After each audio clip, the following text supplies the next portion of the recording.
Lideramos el camino de la opinión pública y buscamos que la cultura del debate alcance consensos y soluciones a los problemas de nuestro país.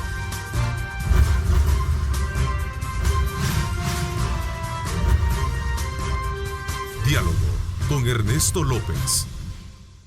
La nueva era, 100 días de Nayib Bukele.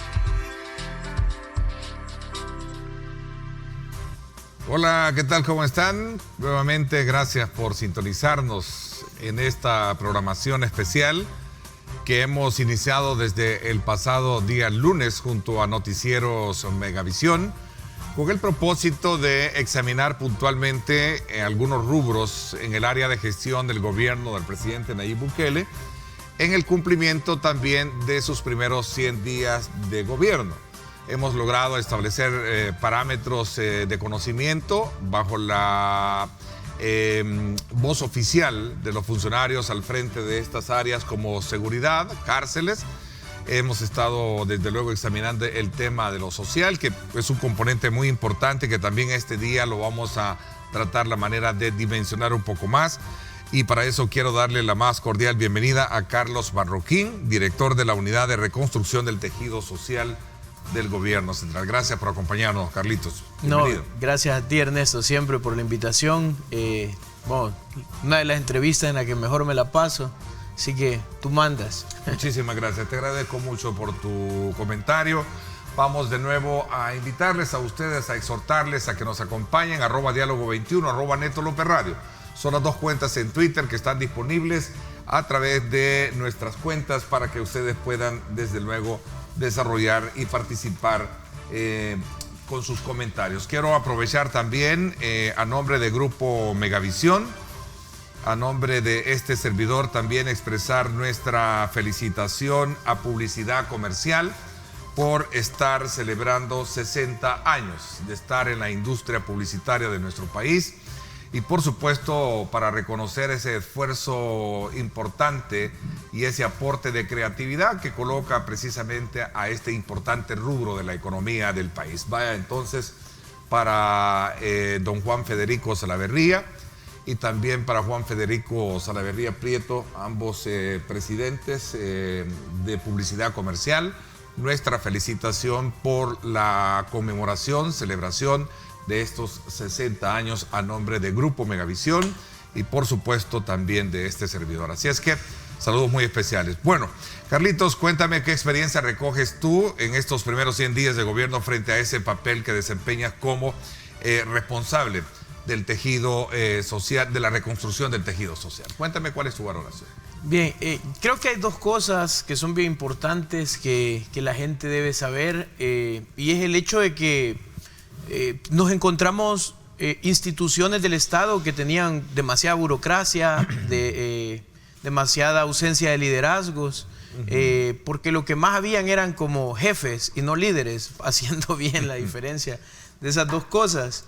Entonces, creo que como unidad, el papel fundamental que nos dio el presidente era el hecho de poder liderar todas estas experiencias, todas estas carteras del Estado, en función de ponerlas en el territorio, junto al pueblo, junto a la gente. Entonces creo que una de las cosas fuertes era el hecho de entender que hacía falta voluntad y que creo que había mucha gente, pues nos encontramos mucha gente buena en este gobierno, empleados que ya estaban y todo, que tenían muchas ganas de ir al territorio, de estar con la gente, de hacer cosas, pero que estaban amarrados porque habían funcionarios que únicamente les gustaba estar tras el escritorio. Entonces, la dinámica de todos los funcionarios de este gabinete es ir a donde está la gente, a donde está la necesidad, conocer de primera mano, porque si no te acercas, si no vas, difícilmente puedes no lo vas a entender. No lo vas a entender. O sea, tú hablas de que había lentitud, ¿sí? Sí, había burocracia, lentitud, que todavía estamos peleando, pues estamos intentando romper eso. Solo imagínate, ayer el presidente estuvo poniendo la primera piedra del periférico Gerardo Barrios, una obra que tenía los fondos desde hace más de 10 años y que lo que había hecho falta era voluntad. Para desentrampar, porque entiendo que había, más que voluntad, un poco coherente, desentrampar su problema legal que vea por ahí. Sí, creo, ¿no? Más que voluntad, justamente para desentrampar esas cosas. Hay un problema judicial, si no más lo recuerdo. Un líder. un líder, porque un líder sí te va a desentrampar Soluciona el las problema. cosas. Lo que me quiere, un líder viene a solucionar, no a ver el problema. En cambio, el otro no le importa a la gente y nada, le importaba únicamente lo suyo, estar bien y ya, ahí te diste cuenta. Sí, por cierto, ahí está una imagen creativa de lo que el día de ayer el presidente Nayib Bukele llegó a la ciudad de San Miguel, precisamente a la zona, creo que esta es la zona de Quelepa, ¿no? Sí. Donde sí. pasa o va a pasar ese bypass, en la que se colocó la primera piedra. Estuvo invitado el embajador de Japón, el ministro de Obras Públicas, no así el alcalde de San Miguel, Carlos. No sé si me equivoco. Mira, o sí habían autoridades, o habían autoridades, no recuerdo. Es una obra gubernamental. Yo no alcancé a llegar porque estuve en Aguachapán, mucho más adelante te voy a contar eso, con Fundajeo. No alcancé a llegar, pero esto es una obra de gobierno central. Que lo que va a hacer es no solo afectar una zona, sino que es prácticamente toda la zona oriental y la va a impactar y de manera muy positiva. Sí, entonces de hecho fue una obra que viene teniendo el letargo de casi una década. Los dos gobiernos últimos no lograron concretizar lo que fue esta obra. Entiendo que hay problemas de carácter legal, incluso creo que hasta judicial, si no me equivoco, ¿no? Pero la idea es, como tú dices, superar esa situación. Sí, avanzar, superar. Porque al final quien se beneficia es la gente, el comercio, la movilidad de toda una zona. Y eso es lo importante. En resumen, tú me digamos, me valoras que el tema de liderazgo ha sido fundamental en estos primeros 100 días. Fundamental. En todas las áreas, porque ustedes son muy activos, lo he dicho y lo percibimos a quienes estamos acá y evaluamos el trabajo de ustedes como funcionarios. Son muy activos. Pasa siempre en los grupos que el equipo siempre va a ser el reflejo del líder. No. Eso pasa en cualquier grupo, en cualquier empresa, en cualquier... ¿No hay temor de caer en algún momento entre lo ágil, lo rápido, entre lo efectivo?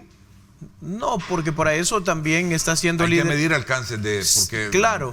Sí. Justamente, y quiero aterrizar esta parte en esto, la Unidad de Reconstrucción de Tejido Social tiene 5 ejes fundamentales. El primero es ir al territorio, identificar cuáles son esas comunidades que son vulnerables, estigmatizadas, que en nuestro país son la mayoría. Segundo, hacer un diagnóstico. Entonces, cuando levantas ese diagnóstico, vos te das cuenta cómo está la población, por qué se ha roto o se ha fragmentado ese tejido social que permitiría que la comunidad estuviera bien y todo ese ámbito, toda la familia pudiera convivir tranquila, en paz, teniendo los insumos que necesita para estar bien. Entonces, ese diagnóstico nos permite hacer eso. Luego viene una parte que es fundamental, que es el tema de la organización de la comunidad, de las comunidades, del municipio, del pueblo. Porque cuando vos organizás a la gente misma va a ser la que va a velar para que el proceso no se caiga. Y eso es lo que ha pasado en este país, que los políticos han querido liderar los procesos, pero el político se va, la gente queda con todas sus necesidades. Entonces la idea es... que el mismo pueblo sea quien lidere todas estas iniciativas de este nuevo gobierno que estamos nosotros dirigiendo, para que ellos se apropien y que se le pueda dar continuidad y que esto sea sostenible con el pasar del tiempo. Mira, tú has tocado un tema bien importante, muy relevante, que creo que es digno de exaltarlo esta mañana. Y hablas de una sociedad más activa, es decir, una sociedad que en algún momento demande de funcionarios que en el pasado seguramente no se ha tenido esa, y si la ha habido quizás no con la misma expresión y la misma denotación con la que ahora este gobierno tiene. Sí. Pero una sociedad activa creo que es una sociedad más fiscalizadora, es una sociedad más crítica y sobre todo también es una sociedad más exigente, ¿no? Y que vela mucho más por su entorno. En base a la experiencia que yo tengo y que con mi equipo de trabajo tenemos, nosotros hemos trabajado por aproximadamente 14 años en comunidades, barrios de nuestro país, y es fundamental. 14 años de trabajar en estas áreas. 14 años. años. Un grupo de ONG, ¿no? Ministerio Cristiano, ONGs, luego Alcaldía de San Salvador y luego hoy gobierno. algo que es fundamental y que yo no sé si los expertos en prevención de la violencia o en el tema violencia como tal vienen y te lo dicen, pero no sé si ellos lo harán, pero algo que es fundamental para poder acabar con el tema que tenemos de toda esta violencia social, de todo este proceso que atravesamos, es la organización de las comunidades. Si vos no organizás la comunidad, es mentira, vas a tener arraigado el problema. Entonces, tenés la causa, que es la violencia, pero ¿cuál es el problema? Y uno de los problemas fundamentales identificados es la falta de organización de los territorios. Entonces, desde nuestra unidad es lo que queremos generar, sobre todo en estos centros poblacionales que son más estigmatizados, más excluidos, más reprimidos. Lo que queremos hacer es organizarlos para que ellos mismos sean la punta de lanza de las transformaciones que van a llegar ahí. Te mencioné solo 3 ejes de 5. Hay 2 más, y es el tema de las obras. Si algo nosotros queremos hacer es que de verdad las obras sucedan en esos lugares donde no pasaban. No quedarnos encerrados en, por ejemplo, obras como el Redondel Maferrer, que no tiene ninguna funcionalidad, que te va a conectar a 2 cuellos de botella y no resolviste el tema del tráfico, que tiene un ascensor que no entiendo para qué lo hicieron. Claro, no funciona. Entonces el punto era solo acabarse el dinero por las cosas oscuras que habían por ahí, que no quiero meterme en ese tema, sino más en el hecho de decirte, nosotros queremos hacer obras funcionales, pero ya no en zonas a donde las comunidades están aisladas, sino que esas obras pasen dentro de las comunidades. Y a ver, ayer alguien me hacía una pregunta y me decía, pero ¿y no van a caer con esto en asistencialismo? O sea, esto no los va a llevar a te doy y ya estuvo. Sí, a caer en aquella figura en la que a un pueblo no se le da el pescado, sino que se le enseña a pescar. Exacto. ¿Verdad? Entonces, ¿por qué? Y por eso quizás eso, un poco hilvanando la pregunta que te hacía, está bien, hay actividad, hay liderazgo, hay continuidad y hay aspecto ligero ahí para hacer las cosas, pero una cosa es ser activo y otra cosa es ser efectivo. Y por eso yo te preguntaba, ¿no tienen miedo de caer un poco en activismo? Quizás activismo, ¿verdad? O optimismo, o como se le quiera llamar, pero en ser efectivo en lo que se quiere lograr. Por ejemplo, el tejido social del país es un tejido que ha venido teniendo un resquebrajamiento muy fuerte. No es fácil de la noche a la mañana. Y tú hablabas de un componente importante en esto, que es la organización social. Es la organización. Yo recuerdo que ya entrando en una esfera política que se contaminó el tema de la organización social, de llegar a las comunidades a organizarlas, ¿verdad? Exacto. Eso, si lo vemos ya ideológicamente, tuvo una distorsión en el pasado, y ahora qué bueno que se habla en un nuevo modelo de gobierno, lo que significa reconstruir el tejido social, organizando a la población. A través de la organización. Fíjate que en esto es eso que vos decís, no se trata de a la gente solo darle pescado, porque creo que la gente ya entendió, nuestro pueblo entendió, que muchos de los políticos han llegado solo con, Tomás, te doy, vení, me tomo una foto con vos y aquí está una escoba, y te dejé, una escoba, un delantal, un guacal, y te dejé, te abandoné. Diferente fuera que te doy esa escoba, pero barro con vos. Claro. Y llego a ver si a los 15 días sigue sucio y te digo, mira, se hace de esta forma y hay que darle continuidad a esto. Entonces, poniéndote ese ejemplo tan básico, la intención de este gobierno y también el último eje que tiene la Dirección de Reconstrucción de Tejido Social es el seguimiento. El seguimiento, porque no te voy a dar esa taza y no voy a saber si la estás usando. No, porque probablemente alguien más la necesite esa taza. Entonces mejor te enseño que hay que usar la taza, si no se la damos a alguien más, porque alguien más la necesita. Entonces jugar esa parte de seguimiento ha sido fundamental estos 100 días, porque hemos estado levantando los diagnósticos, hemos estado viendo donde ya se están haciendo obras y le hemos estado dando seguimiento junto al pueblo, junto a la gente.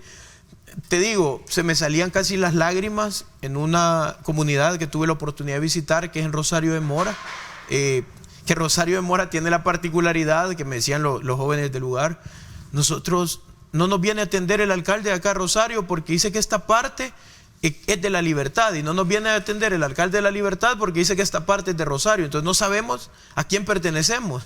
Entonces ellos me llevaron a esa comunidad, la recorrimos. Es una comunidad que tenía todos los accesos increíbles. O sea, estaba casi imposibilitado transitar. Y te imaginas con el invierno, o sea, cómo se pone ese lugar.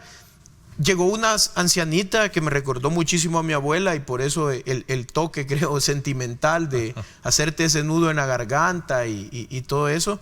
Y me decía esta señora que muchas veces se había caído, me enseñó muchos de sus golpes, muchas inflamaciones en su cuerpo, un bracito casi zafado. Entonces, es increíble cómo están nuestras comunidades. El Ministerio de Obras Públicas actuó de inmediato, Romeo, que es, creo que de los más efectivos que tenemos en este gobierno, en este gabinete, y la calle se está arreglando. Entonces, yo le he estado dando continuidad a través de los jóvenes de Rosario de Mora, y esa es la parte, el seguimiento. Respuesta inmediata. Respuesta inmediata y seguimiento, porque no podemos dejar una obra a medias como hacían los anteriores gobiernos, que llegaban, se tomaban la foto, quizás daban la respuesta inmediata, pero la obra quedaba a medias. Entonces, eso no es lo que va a pasar en este gobierno. En esta obra es obra iniciada, obra terminada, obra prometida, obra cumplida, porque no queremos caer en eso de prometer y no cumplir. Eso lo hacen los políticos, y nosotros no somos políticos, somos de verdad servidores del pueblo. ¿Qué características debe de tener una comunidad, una población, para poder de alguna manera recurrir, que pueda recurrir al soporte o a la ayuda que pueda dar, en este caso, la unidad que te corresponde representar, Carlitos? Fíjate que nosotros estamos abiertos a recibir todas las inquietudes, solicitudes de la gente. Nos llegan muchísimas a diario. Estamos tratando de, a un buen ritmo, ir solventando la mayoría. O sea, ¿una población tiene necesidad de qué? Porque aquí tú hablabas del componente integral que lleva, como la intervención del territorio, porque esto que estamos hablando es prácticamente parte de la evaluación de los 100 días en el marco del Plan Control Territorial y su segunda fase, donde entras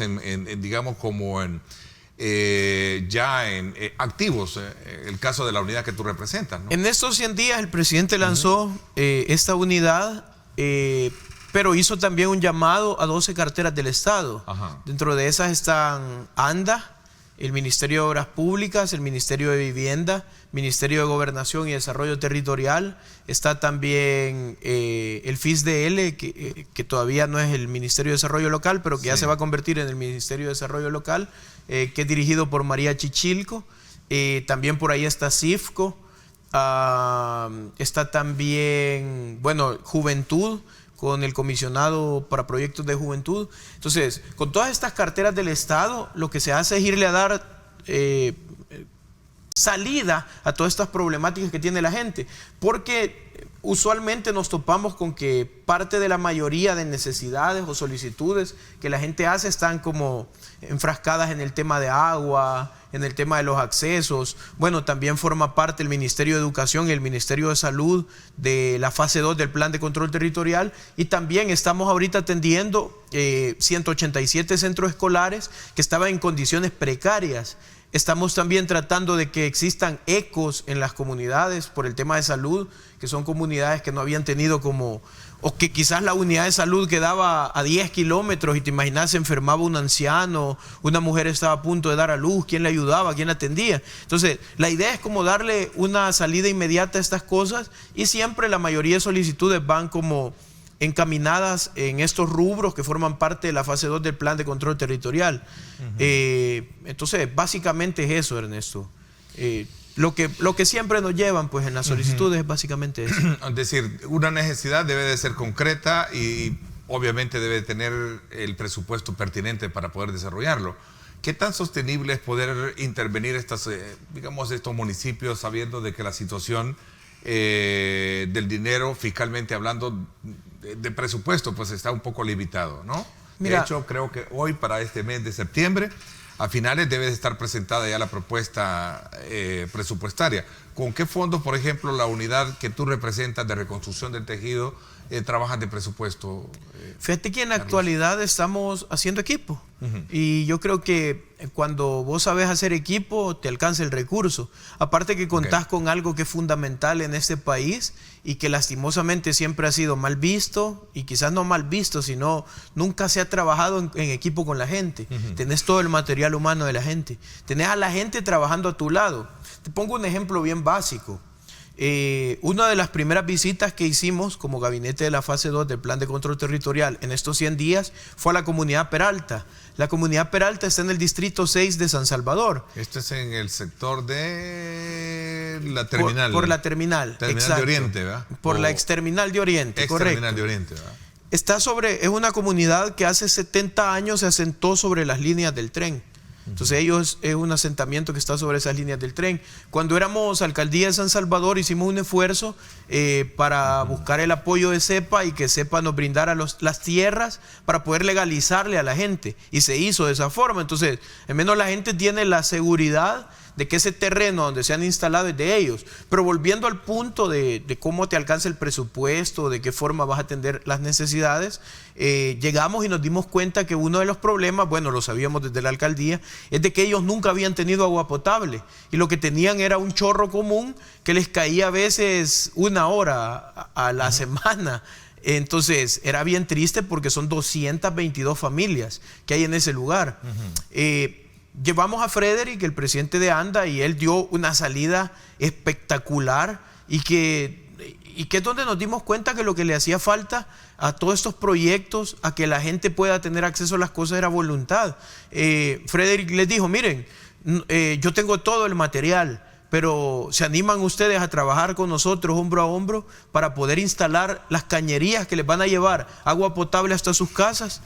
La respuesta de la gente es sí. La gente lo que necesita es que vos le puedas brindar el recurso y ellos te dan toda la mano de obra. ¿Cuánto te puede cobrar una empresa por ponerle agua potable a 222 familias? ¿O cuánto también es el equipo que tienen las instituciones del gobierno para poder darle alcance a todo un país? Es bien mínimo. Pero con el esfuerzo de la gente, con el apoyo de la gente, bueno, se está casi a punto de terminar. Vamos en un par de, no sé si en un mes quizás, a ir a abrir los primeros chorros después de 70 años, que esa gente no ha tenido agua, y lo único que hacía falta era voluntad. Más que recurso monetario, lo que hace falta en estos gobiernos o cuando estás al frente de una institución es voluntad de hacer las cosas, porque si tenés voluntad, bueno, Nayib lo ha dicho, el dinero alcanza cuando nadie roba, y como nosotros lo que menos vamos a hacer es robar, no lo vamos a hacer, de hecho, es algo de lo que nos vamos a... Él se va a encargar de quitárselos, dice. Sí, no, y de me hecho gustó mucho la frase, me gustó esa frase. Él tiene todas las cartas. No, me gustó mucho la frase del presidente que el día de ayer, y esto lo digo en términos muy responsables. Venga de donde venga la corrupción, pues no es, desde luego es algo condenable, repudiable. Y decía él, bueno, si pueden tomar, sí, pueden llegar a tomar dinero, pero yo voy a encargar de quitárselo. Exacto, o sea, entonces... Una frase que me parece que fue muy... Tenés a un buen líder como fiscal, así que ¿sí? Fiscalizando pues las instituciones de gobierno. El presidente nos hace las auditorías a todos, así que el dinero va a alcanzar, dinero va a alcanzar para que podamos atender la mayor parte de la población. Esta es la frase, por cierto, ayer en el programa, en el debate político semanal de Ernesto López Radio, uno de nuestros panelistas, Romeo Auerbach, citó esa frase, y ahí está, se las estoy colocando para que las muestren. Me gustó una frase del presidente Nayib Bukele a sus funcionarios, que pueden tomar dinero, pero que él se va a encargar de que no lo disfruten. Bueno, es lo que tú decías, ¿verdad? Y no se trata de ver más allá que la honradez hace grande al hombre. Voy a hacer una pausa, la primera. Cuando regresemos vamos a hablar de algunos proyectos concretos que se tienen visualizados. Por ejemplo, la próxima semana se da la construcción del proyecto Cubo en el Cantón Sitio del Niño, en San Juan de Pico, ¿no? Sí. Y un poco más de tu experiencia, me dijiste que estabas allá en el sector de Aguachapán para conocer de otras necesidades. Vamos a hablar de Sur City también, que también están, es decir, esa es la característica que yo estoy viendo ahora en las funciones de los, digamos, comisionados y también responsables de unidades como la que tú representas, en la que se involucran precisamente en todos estos proyectos, ¿verdad? Sí. Vamos a la pausa. Gracias a usted por estar con nosotros. Son las 6:58. Gracias por sintonizarnos en esta semana evaluativa del trabajo de gestión del gobierno del presidente Nayib Bukele. Este es el informe del tráfico desde El Megadrón. Gracias a Seguros del Pacífico. Seguros del Pacífico te ofrece full cover y cero deducible en tu seguro de vehículo. Para más información llama al 2283-0800 o contacte a su asesor de seguros.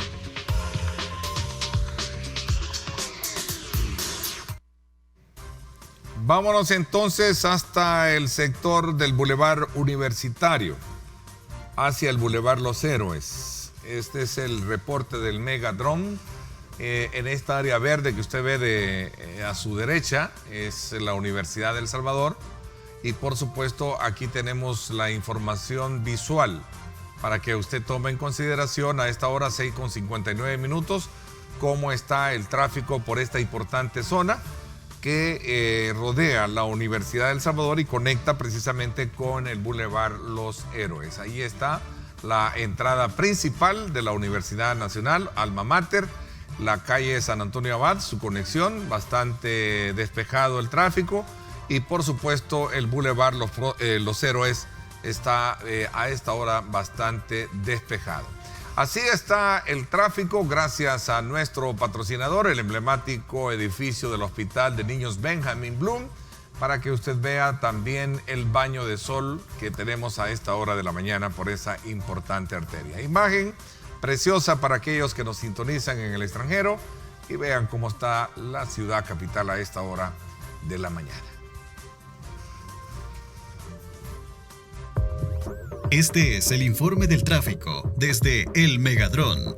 Gracias a Seguros del Pacífico. Seguros del Pacífico te ofrece full cover y cero deducible en tu seguro de vehículo. Para más información llama al 2283-0800 o contacte a su asesor de seguros.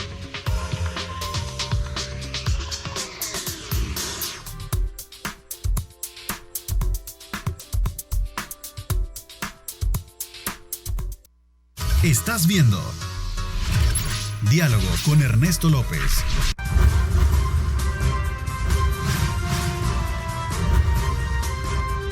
Diálogo con Ernesto López.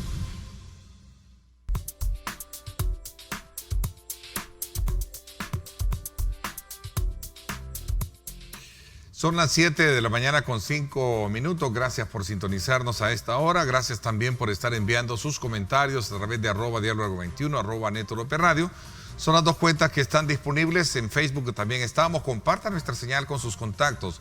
Opinen. Nos interesa conocer la opinión de ustedes en el marco de esta programación especial, que esto lo realizamos con todos los gobiernos pasados. Si ustedes se recuerdan, siempre a los 100 días establecemos un parámetro de análisis precisamente puntual sobre aquellos rubros importantes para determinar los alcances que sus políticas han tenido en sus primeros 100 días. Hago este punto casi aclaratorio para que ustedes comprendan que lo que estamos haciendo a lo largo de esta semana es precisamente midiendo el grado de efectividad que han tenido o alcances en estos primeros 100 días, áreas como la que este día estamos hablando precisamente con Carlos Marroquín, quien representa la unidad de reconstrucción del tejido social, una unidad que tiene como componente importante estar presente junto con otros actores de gobierno en las comunidades para poder, solucionar los problemas puntuales, que ese es un poco recapitulando lo que hemos hablado anteriormente. Sí,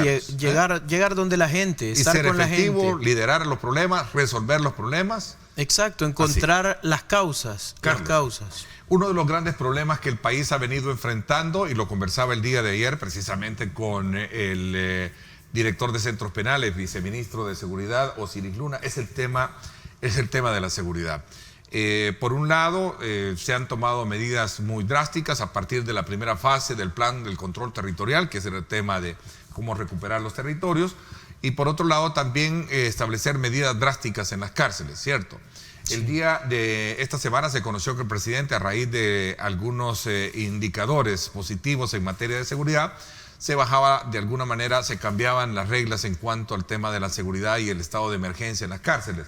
Hay un repunte de homicidios en este inicio prácticamente de mes, estamos a 5 días de septiembre, y las autoridades ya reportaron una cantidad bastante preocupante de homicidios. ¿Cuál es tu lectura, quizás un poco general y luego entrar más específica, a poder estudiar este comportamiento desde la experiencia que has tenido en los territorios? Fíjate que quiero hacer un análisis de este tema, sobre todo para la gente que probablemente esté viendo y que sean expertos en el tema o que estudien mucho el tema, con el hecho de decir que la violencia en este país no la generan solo las pandillas, sino que hay diferentes grupos en base a intereses. Hay intereses... Totalmente. O sea, y no hay que ponerle a eso una mantita y ocultarlo. Entonces, hay que decir que muchos de estos repuntes se debe a que hay mucha gente que probablemente esté con pensamientos oscuros intentando paliar lo bien que vamos en el tema de seguridad, porque hemos dado resultados históricos, como el hecho de que terminamos el mes pasado como el mes con menos homicidios en lo que va del siglo. O sea, en 29 años, desde los años 90, el primer 27 años. Se han logrado aspectos muy importantes en ese momento. Muy importantes. Y en 100 días dar esos resultados no es fácil. De hecho, ningún otro gobierno lo logró. Y nosotros sí lo hemos hecho. Entonces, sí te puedo decir que hay muchos intereses detrás de todo esto. Pero también el tema de seguridad implica mucho el acompañamiento que te puede hacer la gente. Lo hablábamos en un inicio. El tema de la violencia es un tema estructural, que una de las causales es la falta de organización de las comunidades y barrios, la pobreza, la exclusión. Y agregarle a eso pues otros intereses, que la violencia vende, etcétera, etcétera, etcétera. Entonces, mi lectura es un poco decir que se está investigando qué es lo que está pasando.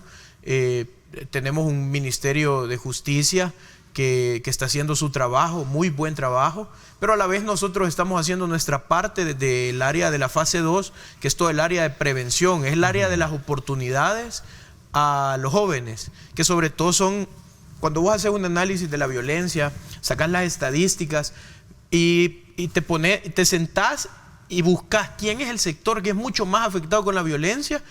Hay dos sectores. Uno es el comercio, que es afectadísimo, hay que decirlo, y el otro sobre todo es la juventud. En el tema de los homicidios son jóvenes, en su gran mayoría, jóvenes y adolescentes los que están perdiendo la vida. Entonces, desde la fase 2 lo que estamos intentando es paliar todas estas necesidades, todos estos factores de riesgo que existen alrededor de nuestra juventud, para que ellos no sean víctimas ni victimarios en el tema de violencia, por conocimiento y porque sabemos que esa es la forma de hacerlo. Y te has dado cuenta, en 100 días estás teniendo estos resultados, porque vos puedes poner todo lo que ya se había probado y lo que no. ¿Se puede creer que en estos lugares ya no hay violencia? No, existe. Es que la violencia existe de diferentes tipos. Violencia intrafamiliar. Y me lo contaba, me refiero al tema de delincuencia. Hablo de violencia provocada por la delincuencia. Tú decías un elemento que me llama mucho la atención. Es que también la violencia es provocada por algunos intereses. Claro, ¿sí? Claro. De carácter político. ¿sí? De carácter político. ¿Quién está detrás de esos intereses políticos? Es lo que hay que investigar. Es lo que hay que investigar, porque hay mucha gente que puede tener intereses económicos, etcétera. O sea, hay que hacer una investigación de todo esto. Si queremos sacar al país adelante, hay que comenzar también por ahí. ¿Intereses del gobierno, del partido de gobierno anterior, por ejemplo, por desestabilizarlo, o de otros sectores de partidos? Podría ser. A muchos los tuviste ahí sentados ofreciéndole dinero a las pandillas. O sea, acá no hay que hacernos del ojo pacho ante lo que tenemos enfrente.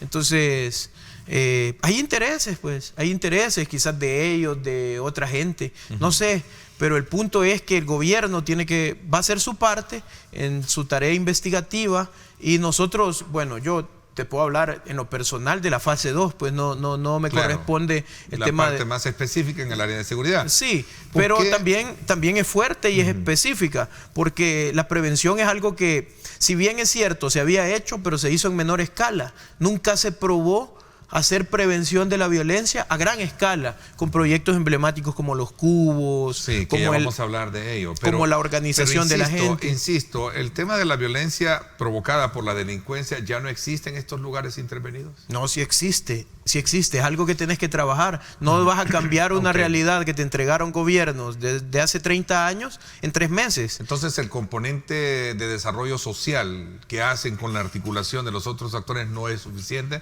para pararlo. Necesitas de otro componente. ¿Qué componente? El tema económico, de oportunidades para ellos, no solo el hecho de brindarles un cuaderno para que estudien, sino también trabajo, entendería, ¿no? Hay dos cosas. A mí me llamó la atención, Carlito, por cierto, ahí en el día de ayer, un joven, no sé si tú te diste cuenta, llegó a la Asamblea Legislativa a gritar precisamente, a vociferar, a criticar fuertemente el trabajo que hacen algunos malos políticos, ¿verdad?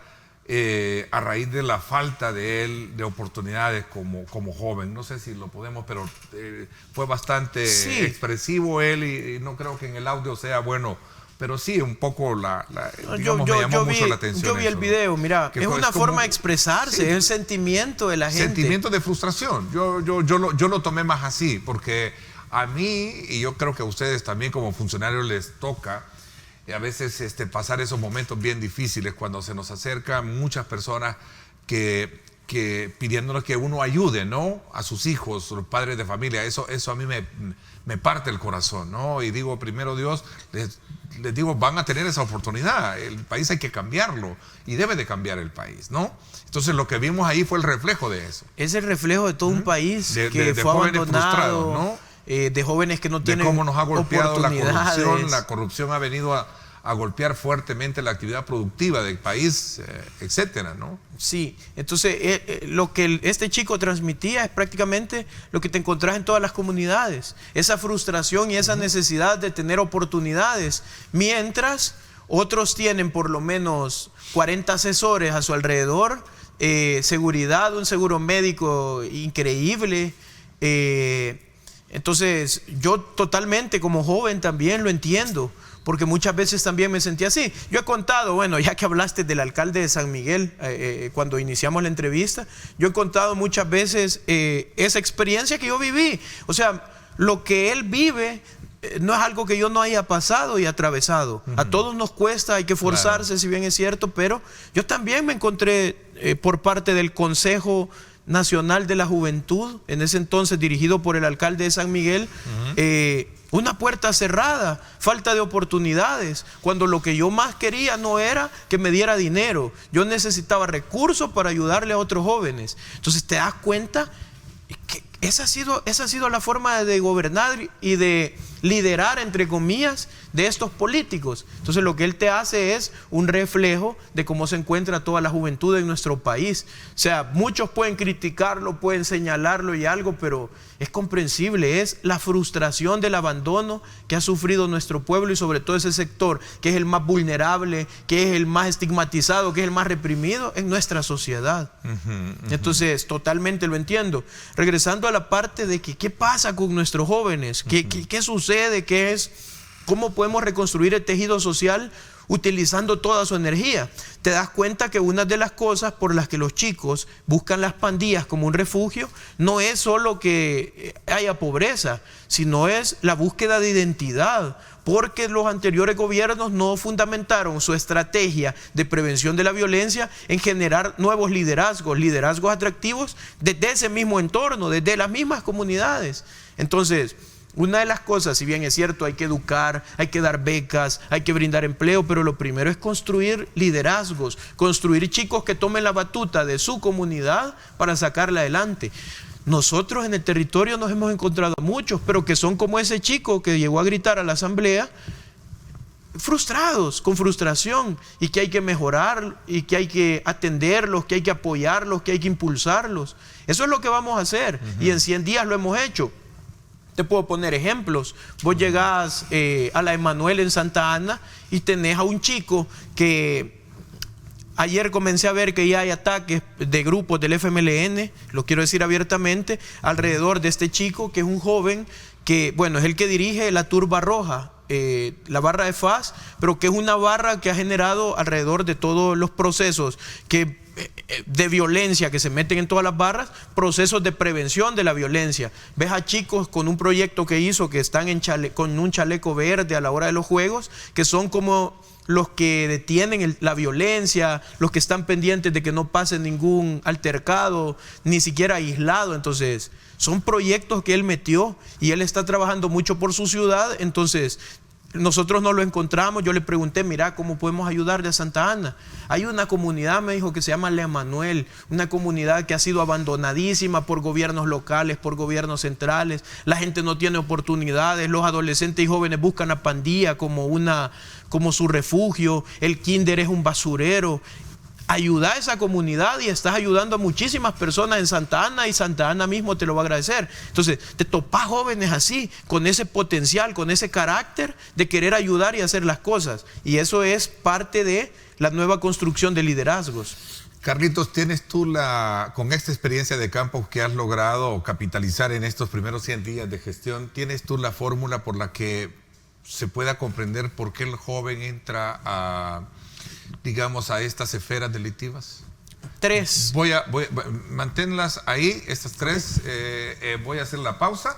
Cuando regresemos seguimos hablando con este tema interesante, porque yo creo que es la base sustancial de desarrollo que debe de existir en una comunidad. Lograr capitalizar esa energía positiva de jóvenes para evitar que estos entren a delinquir.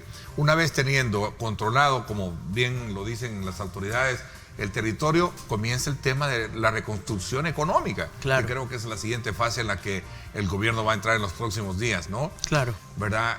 Tras el anuncio que va a tener que hacer en estos primeros 100 días de gobierno, uno de ellos es el énfasis también del combate a la corrupción y la instauración de un organismo internacional que contribuya a evitar la impunidad y, por supuesto, la lucha contra la corrupción en el país. Son las 7:19. Nos vamos a la pausa y regresamos desde luego con más acá en el programa. Quiero exhortarles nuevamente a ustedes que participen, háganos llegar sus comentarios, sus preguntas. Vamos a trasladárselas también a nuestro invitado.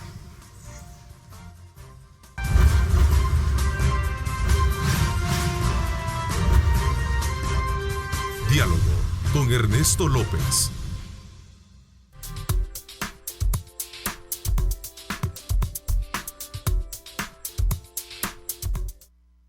Estás viendo Diálogo con Ernesto López.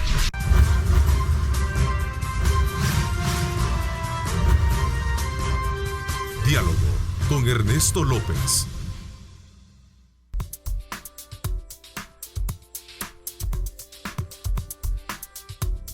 Bien, muchísimas gracias por estar con nosotros. Continuamos conversando con Carlos Marroquín. Él es director de la Unidad de Reconstrucción del Tejido Social y en una evaluación bien importante al nivel que hemos llegado de abordar el tema que preocupa muchísimo y que obviamente está haciendo un énfasis de parte del gobierno y que se está viendo como un síntoma ya expresado en la reciente encuesta donde se coloca como muy positiva la gestión que el gobierno ha hecho en materia de seguridad, ¿verdad? Sí. La población se muestra mucho más confiada, ¿verdad?, de que ha mejorado el clima de seguridad. Sin embargo, tenemos algunos repuntes, como lo destaca un informe que publica en Información uno de nuestros matutinos. Dice: la Fiscalía General de la República reportó 21 homicidios en los primeros 3 días de este mes. O sea, hay como que hay un disparo, ¿no? ¿Qué piensas, Sí, yo sé que no es de tu especialidad, pero ¿qué piensas tú de estos digamos, disparos que hay? Por ejemplo, también ahí está la información, por cierto, que la están publicando en su pantalla. No sé hasta qué niveles. Voy a mostrarles a continuación y agradezco en su cuenta a Roxana Ruiz, periodista de Megavisión. Dice: mujer hurta patrulla de la PNC de Altavista y fue detenida con la unidad. No sé si esto es real o... ¿Cómo puedes quitarle una patrulla ¿Cómo puedes quitar... ¿Cómo se llama? ¿Cómo puedes agarrar una patrulla y hurtarla de un sector como Altavista y fue detenida con la patrulla en la zona del Puente Colima, en Chalatenango? La mujer aprovechó que las llaves estaban adentro y que las habían subido para brindarle atención mientras agentes hablaban con su compañero de vida. No sé. Te causa risa, a mí también. No sé. A ver, Carlitos. No, estábamos... regresemos a lo serio, porque esto no sé. Regresemos a lo serio. Antes de irnos a la pausa... Te decía del clima de inseguridad y 3 cosas por las cuales tú crees... Que los chicos ingresan a las pandillas. Se vuelven vulnerables en una comunidad, ¿no? Mira, bueno, las 3 para marcártelas por ahí. Está, creo que la moda. Es una moda, las pandillas se convirtieron en una moda donde los chicos buscan... una moda buscan, negativa, ¿no? Sí, en una moda negativa donde los chicos buscan refugio, identidad, probablemente son violentados en su comunidad, ya sea por los cuerpos de seguridad o por los mismos grupos que comprenden todo el entorno de una comunidad. Entonces ellos encuentran en la pandilla un refugio. Entonces, eso es uno de los factores. Otro de los factores son las familias disfuncionales. Lastimosamente, nuestro país es un país donde la mayoría de padres migran y se quedan las familias disfuncionales. Entonces, le toca a mamá sacar adelante su casa. Prácticamente los niños, adolescentes o jóvenes quedan todo el día solos. Y esa es una de las cosas que a veces como que rompe y psicológicamente afecta a los jóvenes, y buscan también en la pandilla esa familia que les da ese apego y que llena, entre comillas, esa ausencia de papá y de mamá durante el día. 3 factores, y hay un tercer factor que es muy importante, que es la falta de oportunidades. Lastimosamente, vos vas a nuestras comunidades y te topás y le preguntás a un joven: mira, ¿y por qué no estás trabajando? He ido a meter mi currículum, no tenés idea a cuántas empresas, pero solo por vivir acá no me dan empleo. Fíjate que voy a aprovechar un paréntesis para invitar a muchos jóvenes, a personas que están desempleadas. Este día está el primer encuentro por el empleo, que por cierto el ministro de Trabajo, este día en la Plaza Cívica. Así es que desde ya pues ustedes pueden ir y buscar la oportunidad. Creo que son 10,000, no sé si son 10,000. 10,000 empleos los que se van a ofertar. Así es que, bueno, y aparte de eso hay que pedirle a Dios para que sea un buen empleo, ¿no? Claro, entonces regresando a ese punto, creo que la falta de oportunidades, la falta de un empleo, la falta de preparación académica. ¿Por qué? Porque llegas y tal vez puedes tener acceso al bachillerato y puedes culminar tu bachillerato, pero si querés continuar con una educación superior, vos sabés lo que cuesta estudiar en una universidad privada. Es un costo que a veces las familias de nuestras comunidades, barrios, cantones, caseríos no pueden cubrir, y si lo logran cubrir es con un gran esfuerzo, y a veces es evitarte algún tiempo de comida. Y cuando querés buscar tener acceso a la Universidad de El Salvador, a nuestra universidad estatal, no hay demasiados cupos. Sí, claro. La universidad no tiene la capacidad para atender a tantos bachilleres. Entonces, son como 26,000 al año, y solo creo que la capacidad son 10,000. 8,000 a 10,000. Sí. Entonces, todo eso es parte de por lo que se rompe el tejido social y por lo que los chicos buscan refugiarse en estos grupos, que en teoría, en un inicio, te brindan ese support, pero después te vas a una vida de prisión, a una vida de hospitales y a una vida de cementerio, pues a donde culmina la vida. Entonces, hay que pensarlo bien. Cómo vamos a atacar todos estos sectores, pero yo te lo decía, uno de ellos es formando liderazgos positivos, potenciando a nuestros jóvenes, como dice Salvador Alas, identificando a dónde están esos chicos que son brillantes, esos chicos que tienen esa capacidad para destacar, a dónde están nuestros talentos. Hay que ir por nuestros talentos, como lo dice el presidente. Entonces, hay que iniciar por ahí. El 53% de la niñez dice que es fácil sufrir agresión en sus escuelas, en todos los sentidos. Ayer también circuló un video de 2 niñas peleando en la escuela. ¿Cómo se llama esta escuela? Es una escuela en Santa Tecla, creo. Sí, no recuerdo el nombre, pero sí vi el video. No sé si es la de Damián Villacorta, no sé. No sé, pero qué cosa más impresionante, qué niveles de agresión. Yo esperaría que las autoridades le pongan atención a eso, ¿verdad? Y que tomen no sé qué tienen que hacer, pero no puede ser, ¿no? Lo que pasa es que ¿cómo hemos construido nuestra sociedad?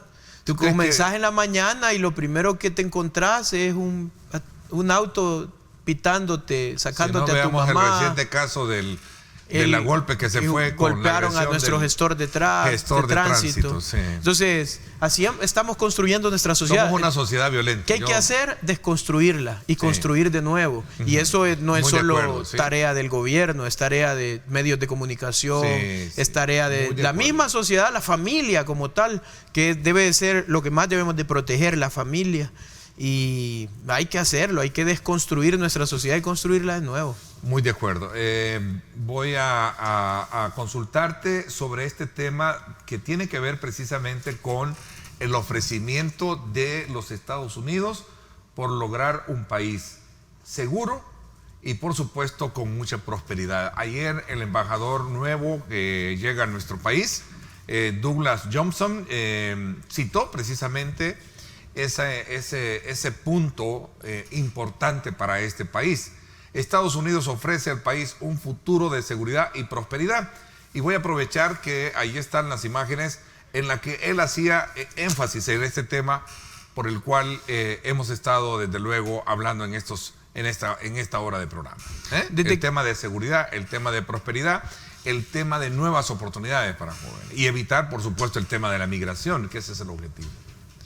Desde que nosotros iniciamos desde que se lanzó la unidad, bueno, USAID ha sido un aliado estratégico, un aliado muy bueno para echar a andar todos los nuevos proyectos, para fortalecer algunas iniciativas que se tienen, que se están construyendo en el camino. Entonces hay que decir que siempre la Embajada de Estados Unidos, la cooperación como tal, son aliados para nuestro país, y qué bueno que el discurso es encaminado a eso, a seguridad y prosperidad, si es lo que más necesita nuestro pueblo. Entonces sabemos que el embajador va a ser un aliado fundamental de todo nuestro país, de nuestra sociedad, para que podamos echar a andar muchísimas cosas, Ernesto, y vos sabés, se necesitan todos los sectores, cooperación, medios, empresa privada, claro, el pueblo mismo, el gobierno, los gobiernos locales, y ese es el camino, eso es el camino. Ok, voy a hacer una pausa. Cuando regresemos, FUSADES también se pronuncia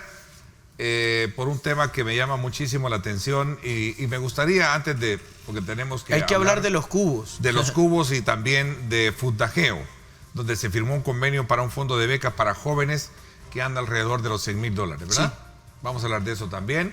Y por supuesto también de este tema que en su momento plantea FUSADES, que en el país pues preocupa precisamente algunos aspectos que tienen que ver con la continuidad de los programas sociales. Expertos en el tema señalan que hay desafíos importantes como la falta de recursos, la baja cobertura y la poca evaluación de logros. Vamos a hablar de esto como parte de las tareas pendientes que de acuerdo a ellos se puede visualizar en el actual contexto de país. Y vamos a hablar de estos puntos cuando volvamos. Vamos a 7:31. Gracias por sintonizarnos.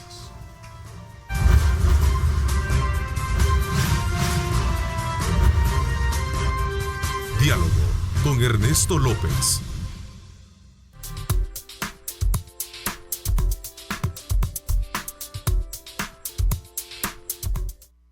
Estás viendo Diálogo con Ernesto López.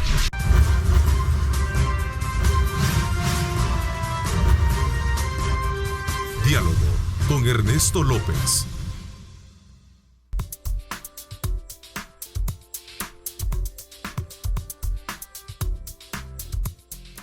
Bien, gracias por estar con nosotros. La llegada de un nuevo embajador destaca, digamos, despierta nuevas perspectivas en cuanto al tema de cooperación y especialmente en aquellas zonas que han sido caracterizadas por el tema de la migración, ¿no? Sí. Y creo que ahorita es en lo que más se está trabajando, tratar de que nuestra gente no migre. O sea, acá tienen un mar de oportunidades. O sea, tenemos un país que lo podemos hacer muy próspero, pero si lo hacemos juntos. Entonces, es parte de lo que vamos a luchar, que nuestra gente ya no se vaya, porque se nos están yendo muchos talentos, mucha gente que tiene sueños, mucha gente que tiene talentos espectaculares y hay que aprovecharlos acá. En nuestro país, en nuestra tierra. Ok, Kevin McCallan vino recientemente al país, por cierto está casada con una salvadoreña, ¿verdad?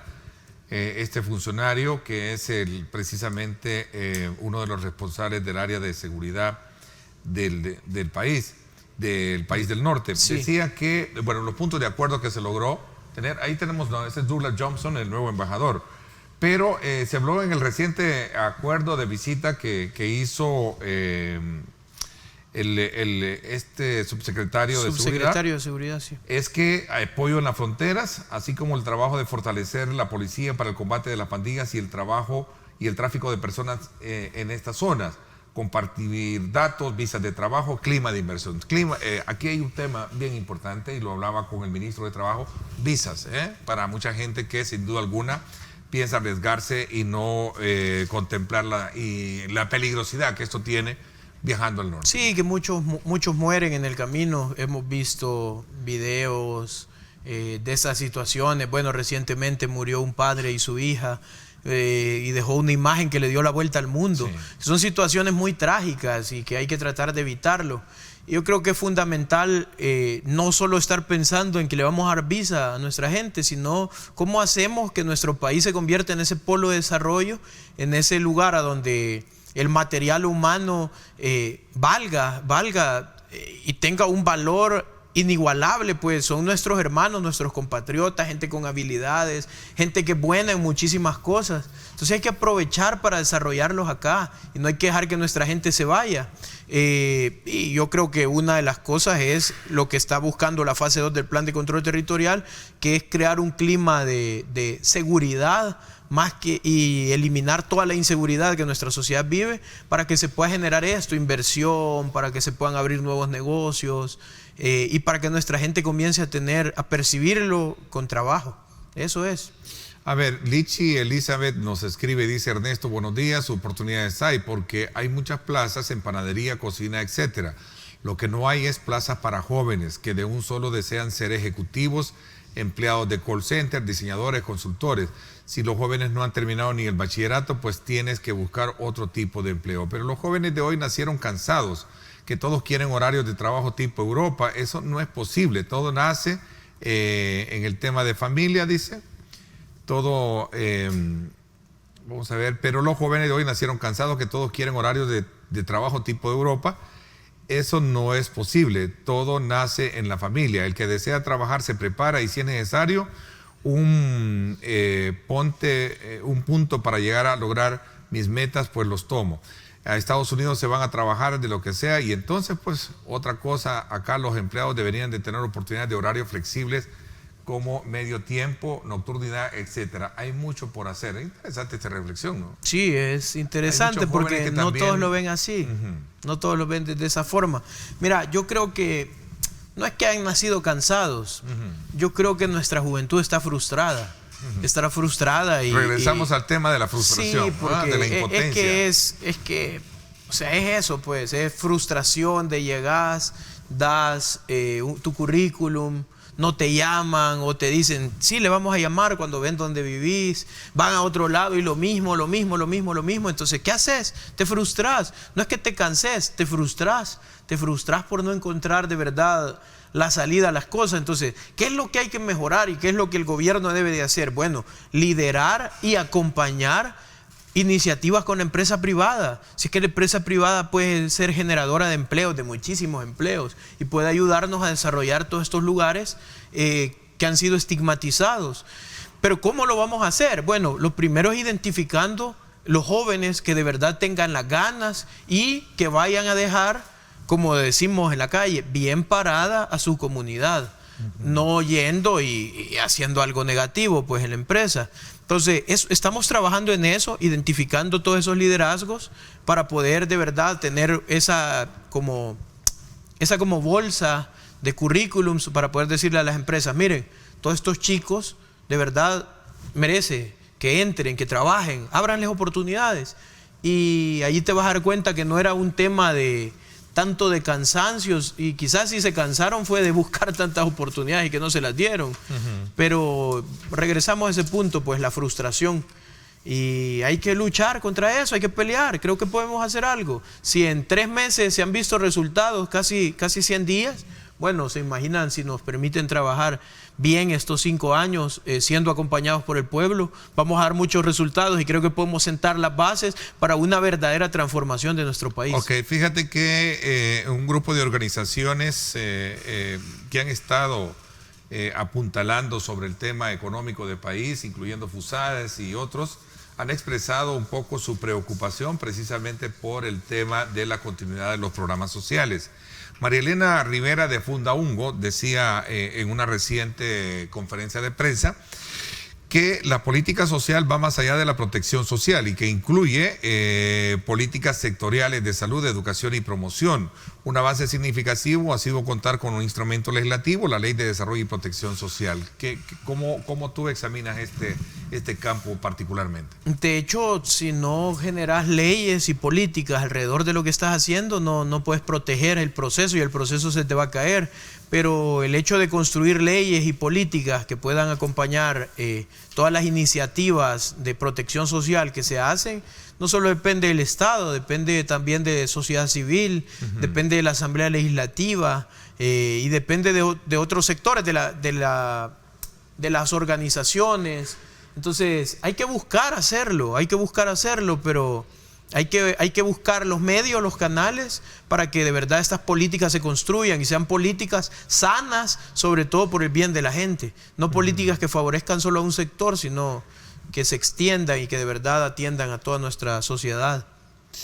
Cuéntame un poquito sobre el tema relacionado con el presupuesto, con el apoyo, con el tema de cooperación y apoyo para establecer esta agenda. Recientemente hubo una reunión con el BCIE, entiendo, ¿no? Y el directorio, donde hay préstamos para ayudar a desarrollar este tema. De hecho, se reunió el directorio, ahí estuvo nuestra jefa de gabinete, Carolina Recinos, mi madre, de cariño. Estuvo Nelson también, Nelson Fuentes, nuestro ministro de Hacienda. Para llegar a conseguir ese préstamo ya está aprobado, entonces ya en el directorio ya avalaron, así que son 91 millones que vienen a fortalecer la fase 2 del Plan de Control Territorial para que echemos a andar muchos proyectos que hemos querido, pero como nos dejaron, tal cual vos lo dijiste en un inicio, un presupuesto ya gastado, un presupuesto direccionado a otras áreas y no al área de prevención, porque como te lo dije, no les gustó invertir en prevención y ahí ha estado la clave para que saquemos adelante el país en el tema de seguridad. Entonces este préstamo, estos 91 millones vienen a fortalecer todo esto para la construcción de los cubos, vienen a fortalecer al Ministerio de Educación, vienen a fortalecer al Ministerio de Salud, vienen a fortalecer todas estas áreas que al final se convierten en componentes especiales del Plan Control Territorial dentro de su fase 2. Para contarte, fíjate, y que es importante, hablando de esto del préstamo, de este dinero, hablando de los cubos, la próxima semana el presidente va a estar poniendo la primera piedra del primer cubo que vamos a hacer como gobierno, que es en el sitio El Niño.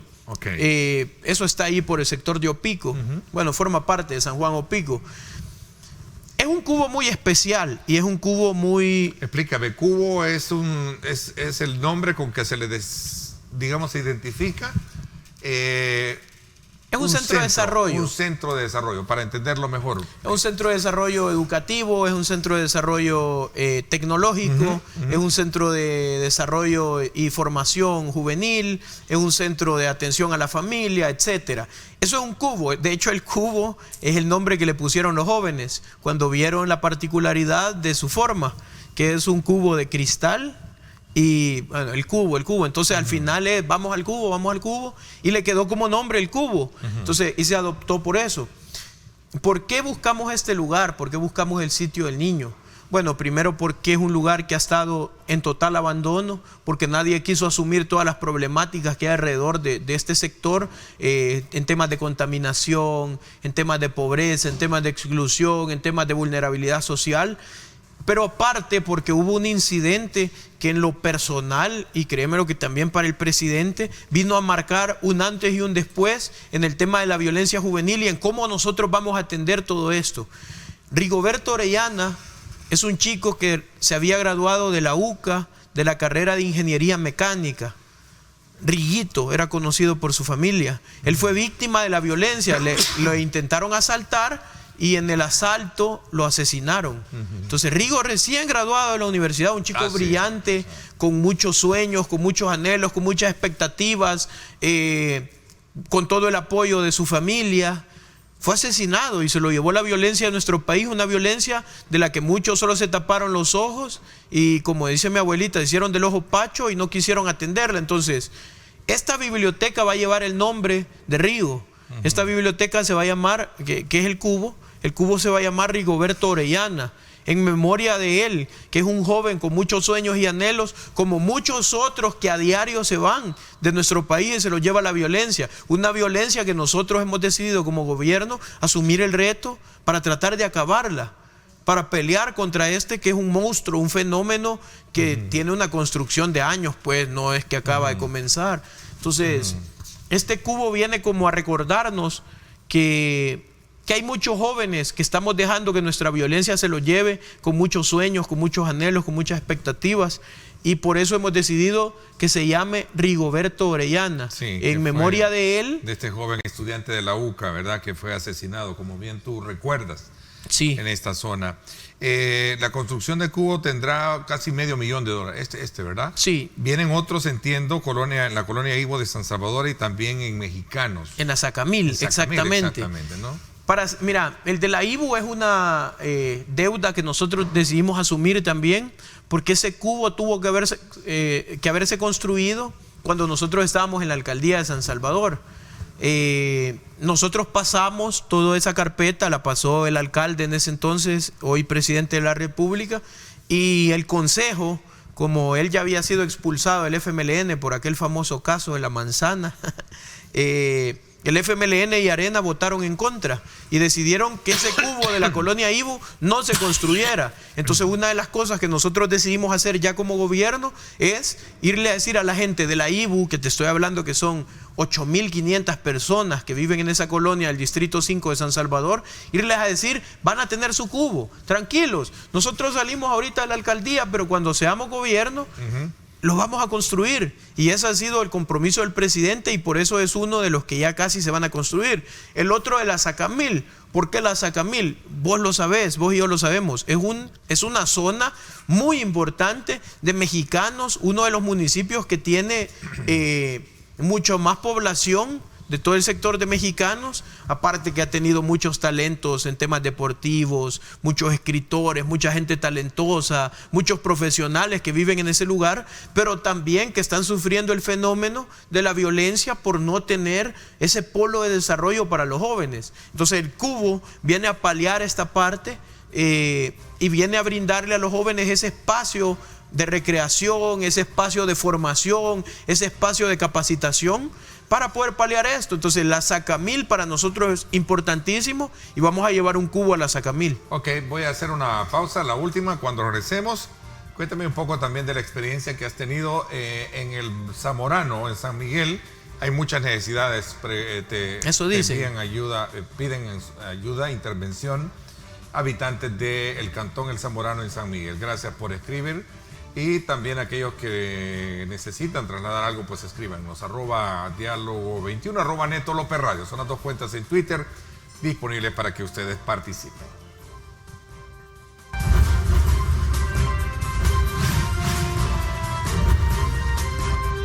Diálogo con Ernesto López.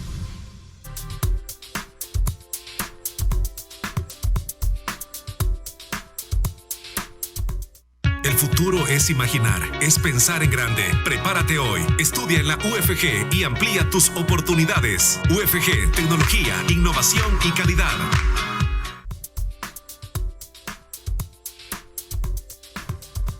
Bueno, gracias nuevamente por estar con nosotros. Agradecemos de ustedes su presencia y sobre todo también enviándonos sus comentarios y preguntas @diálogo21 y @Neto López Radio. Bueno, son pocos los minutos que nos quedan, Carlos, y ha sido bien importante un poco coronar este día jueves sobre la importancia que tiene la intervención de comunidades que necesitan de esa reconstrucción de ese tejido social.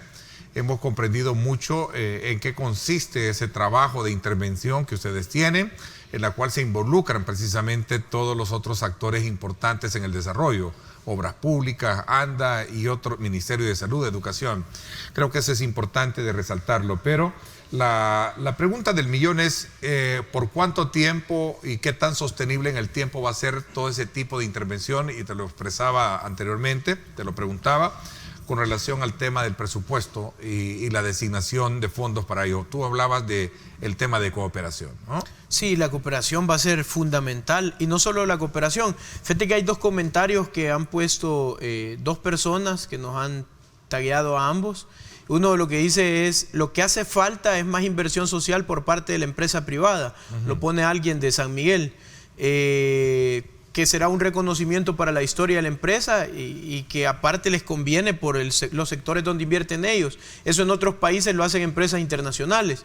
Entonces, y el otro pone, que es Rafaelo, que se necesita generar oportunidades y brindar las herramientas acordes a la actualidad, innovación y tecnología.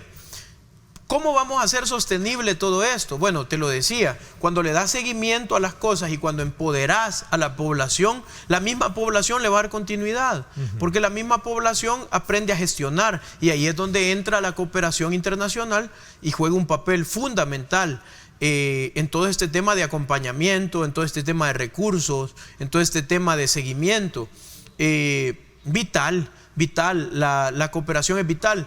Fíjate que el presidente, dentro del plan Cuscatlán, cuando te vas y ves el área de seguridad, él decía que íbamos a rescatar algunas buenas prácticas del PES, porque el PES creo que estuvo desenfocado en un buen porcentaje. Hay que decir que el plan El Salvador Seguro no fue un plan elaborado por el gobierno pasado, sino que estuvieron diferentes sectores elaborándolo. Pero dentro de esas buenas prácticas estaba una mesa de cooperantes. La semana pasada, nuestra jefa de gabinete, Carolina Recinos, hizo una reunión general con todos los sectores de cooperación del país, con su gran mayoría. Es bueno también ver que la cooperación tiene como ese ánimo, esa esperanza de que este nuevo gobierno de verdad les va a guiar, no solo para que su recurso se vaya mal direccionado o esté mal enfocado, sino para que de verdad el recurso que la cooperación trae vaya enfocado a generar estos polos de desarrollo, a generar, como decía Rafaelo, esas oportunidades y esas herramientas de acorde a la actualidad. O sea, porque ya no le puedes estar dando a los chicos tantas panaderías. Claro. O sea, si bien no quiero decir que sea malo, pero existe un gran mercado de panaderías en nuestras comunidades. Hay hasta 8 o 10. Entonces, hay que ir viendo toda esa parte de elementos nuevos que pueden hacer aportes sustanciales a nuestra sociedad, como el tema de la innovación, de la tecnología. Entonces, prepararnos de acorde a lo que estamos viviendo. Te pregunta alguien acá, antes de hablar de lo de la geo, allá, y estamos en 30 segundos, ¿qué plan tienes para poder evitar y coordinar con educación la violencia en las escuelas? Pregunto. Bueno, ¿a dónde comienza la violencia en las escuelas? No dentro de la escuela, comienza en la comunidad, en la familia. Y a veces en casa, ¿no? Sí, en la familia. Entonces, hay que comenzar ahí, porque cuando comencé a eliminar los factores de riesgo que existen en casa y en la comunidad, el niño no va a llegar psicológicamente afectado. Entonces es un problema complejo, estructural, ¿no? Y hay que comenzar por examinar bien el tipo de sociedad que tenemos. Fundageo. Cuéntame un poquito, sí, brevemente, porque ya se nos fue el tiempo. Fíjate que el día de ayer acompañé al presidente de Fundageo, Edgardo, un muy buen amigo, a conocer todos los proyectos que tienen en el área de Huachapán. Primero queríamos conocerlos de primera mano por el hecho de que estuvieron mal enfocados, con un presupuesto muy grande, solo atendían casi que a 1000 niños. Entonces la idea es quintuplicar todo este esfuerzo y quizás no solo quintuplicarlo, llevarlo hasta la 10ª potencia, porque la intención es atender por lo menos a 10.000 niños con el presupuesto que ya se atendía. Porque estás hablando de que la Fundageo tiene un radio de atención de casi 5 kilómetros, a donde hay 50 comunidades con aproximadamente 17.000 habitantes. Sí. Solo la sede que tienen en Aguachapán, falta que esta semana que viene vayamos a la de Chinameca y a la de Berlín. Entonces, lo que buscamos es hacer esa esa parte interinstitucional, tanto con Fundageo y con otras carteras del Estado, y poder brindarle una atención fortalecidos con todo el tema que tiene la Geo pues, en ese sector, para poder desarrollar todas esas comunidades. Entonces hay un proyecto muy bueno, muy bonito que se viene para estos sectores. Interesante, porque vamos a estar a la expectativa de conocerlo más adelante. El tiempo se me fue. Carlos Marroquín, gracias por habernos acompañado en esta maratónica programación que hemos logrado desarrollar a lo largo de esta semana. Desde luego conociendo la importancia que tienen las acciones de instituciones como la que tú representas. Así que te agradezco muchísimo la presencia en el programa. No, gracias a ti, Ernesto. Igual gracias a la gente por seguirnos acompañando en todo este proceso de construir un mejor país. Sepan que estamos para justamente lo que nos tienen acá, para servirles. Así que gracias. Interesante. Gracias por mi parte. Esto es todo por hoy. Pásenla bien y como siempre recuerden lo más importante, amar a Dios sobre todas las cosas. Lideramos el camino de la opinión pública y buscamos que la cultura del debate alcance consensos y soluciones a los problemas de nuestro país.